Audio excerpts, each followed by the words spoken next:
Olá, doutora. Nosotros vamos a apresentar sobre los trastornos psiquiátricos en la neurosífilis modificada. Nuestro grupo es compuesto por Milka Rafaela, Camila Esperoto, Wallace Rodrigues, Franciele Souza y Reni Kelly. Me llamo Camila y voy a empezar el trabajo. En la introducción, la sífilis es una de las complicaciones de la enfermedad de la sífilis que ocurre cuando la bacteria de la sífilis Treponema pallidum atinge el sistema nervioso, las meninges y la médula espinal. Este tipo de complicación ocurre após mucho tiempo de la contracción de la sífilis sin hacer un tratamiento adecuado para la eliminación de la bacteria. Como la enfermedad atinge el cerebro, traz las apariciones de algunos trastornos psiquiátricos, como la depresión, leve perda de memoria, parálisis y convulsiones. Al inicio de la enfermedad de la sífilis, se tiene que quedar atento al tratamiento. Al principio, la enfermedad tiene signos ulcerosos y fiebre. Ella tiene varias fases y con el avance de la dolencia puede venir alteraciones neurológicas o cardíacas. Olá, doutora. Me llamo Wallace Rodrigo. Vou falar um pouco sobre a definição. A neurosífilis é uma complicação pouco conhecida da sífilis e surge quando a bactéria Treponema pallidum invade o sistema nervioso, como já falou minha amiga, alcançando o cérebro, a meninge e a medula espinal, né? Esta complicação suele ocorrer quando não há um tratamento temprano e a pessoa com a enfermidade convive por muito tempo com a bactéria, o que la conlleva a apresentar vários signos e sintomas. Os principais sintomas são distúrbios da visão, cegueira, falhas da memória, demência, alterações na marcha, depressão, irritabilidade, cefaleia, confusão mental, parálise, tremores. Então, são muitos os sintomas que pode apresentar, que isto leva a diversidade da sintomologia, que pode ocasionar um erro na hora de diagnosticar a enfermidade e confundir esta enfermidade com outras enfermidades psiquiátricas.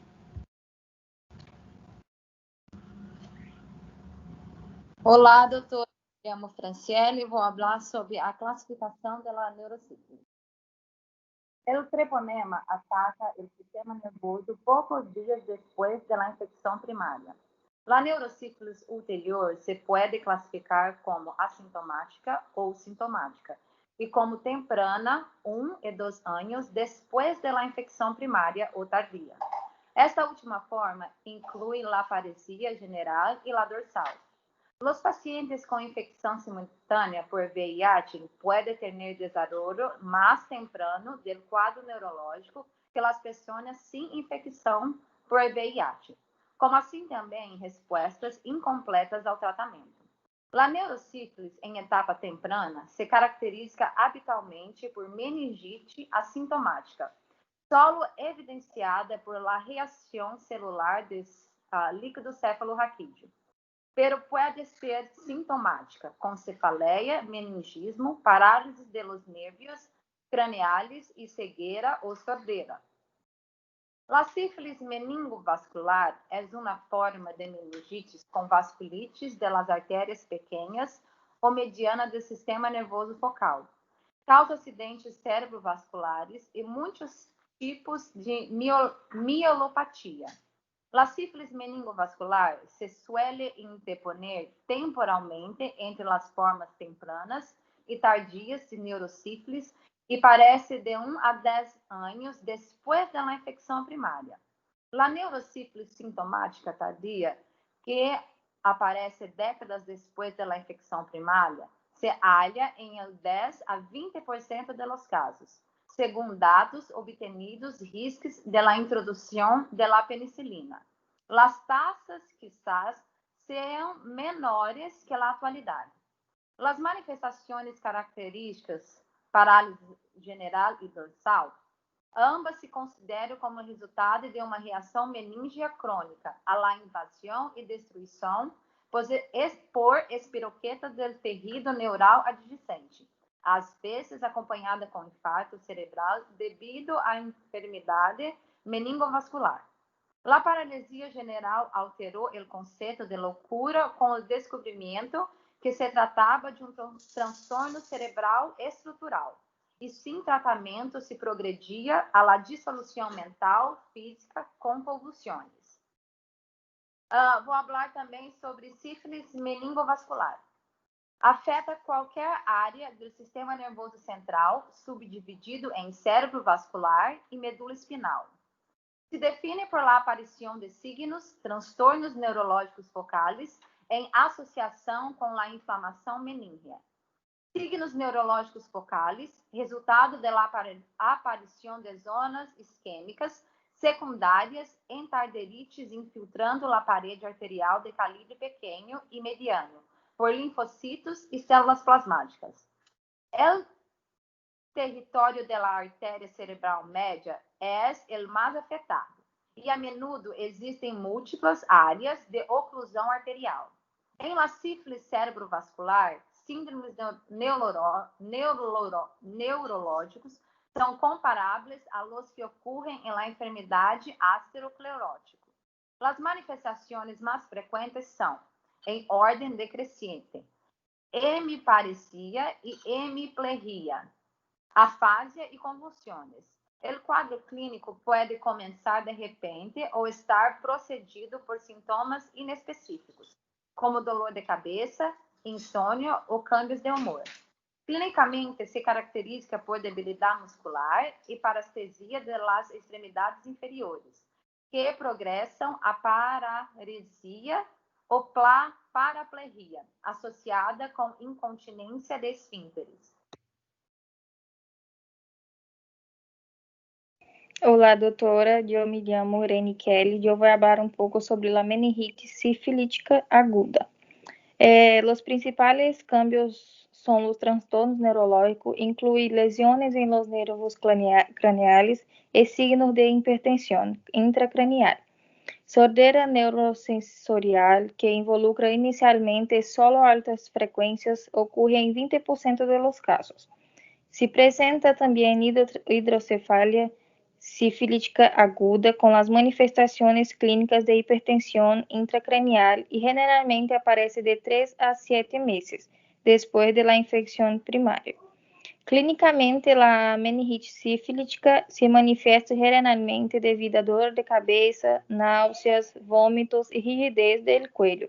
O processo inflamatório também pode afetar em epidemia e os vasos cerebrais, dando lugar a endarterites, oclusão vascular e infarto cerebral, com os conseguintes signos neurológicos focais como afasia e hemiplegia.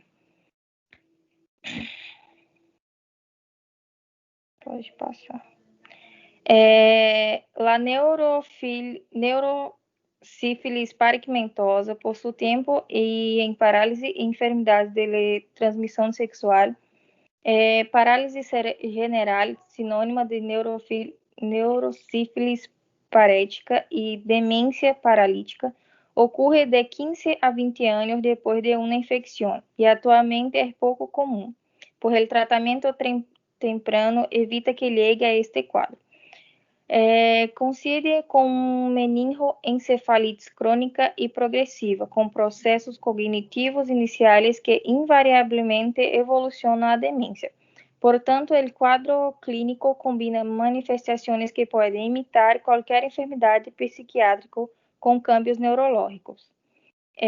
Primeiro sistema operativo. Os sintomas incluem perda de constante de memória, diminuição, cambios en la incapacidad intelectual y la personalidad y el comportamiento. El desarrollo de las manifestaciones psicóticas puede llevar a hospitalización de estos pacientes en hospitales psiquiátricos. Los trastornos neurológicos más comunes consisten en temblores faciales y de la lengua, trastorno de habla, atrofia óptica y anomalías pupilares. que son pequeñas o no reactivas con la estimulación luminosa, pero que se contraen el reflexo de la acomodación y convergencia. Si no se trata, parálisis progreso general o apatía hipotónica, deterioro físico y demencia que conduce a la muerte en 4 a 5 años.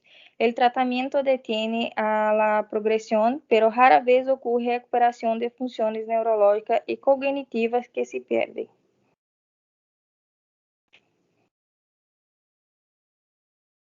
Bueno, me llamo Milka Rafaela, voy a hablar sobre diagnóstico y tratamiento de la neurosífilis, donde o diagnóstico consiste em teste serológico em sangue e em LCR, se classificando em treponêmicas ou não treponêmicas, onde o resultado em ambos podem ser reagentes, significando uma sífilis ativa, sífilis tratada ou sífilis latente, onde o médico tem que avaliar os dados clínicos e epidemiológicos do paciente, e pode ser que ocorra no treponêmico reagente e treponêmico não reagente, que seria uma reação cruzada, e esse resultado seria um positivo, e neste caso é preciso investigar a doença autoimunes e crônicas, doenças infecciosas agudas, bem como outras situações fisiológicas e biológicas, que o médico considera pertinente para explicar a reatividade do teste não treponêmico. Em tratamento da neurosífilis, na fase temprana, vamos usar a penicilina, e em caso de pacientes com alergia à penicilina, se sugere o uso da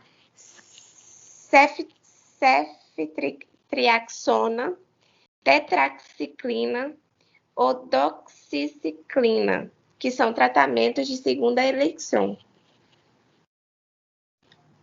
En la conclusión, la neurosífilis, a pesar de una enfermedad menos frecuente que algunos años atrás, todavía es una realidad entre los infectados por sífilis que hacen un tratamiento adecuado, principalmente en caso de portadores de la enfermedad que viven en las calles y no reciben un tratamiento adecuado.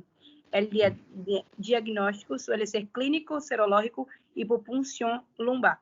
Bueno, doctora, este fue nuestro trabajo sobre trastornos psiquiátricos en neurosífilis modificado. Muchísimas gracias.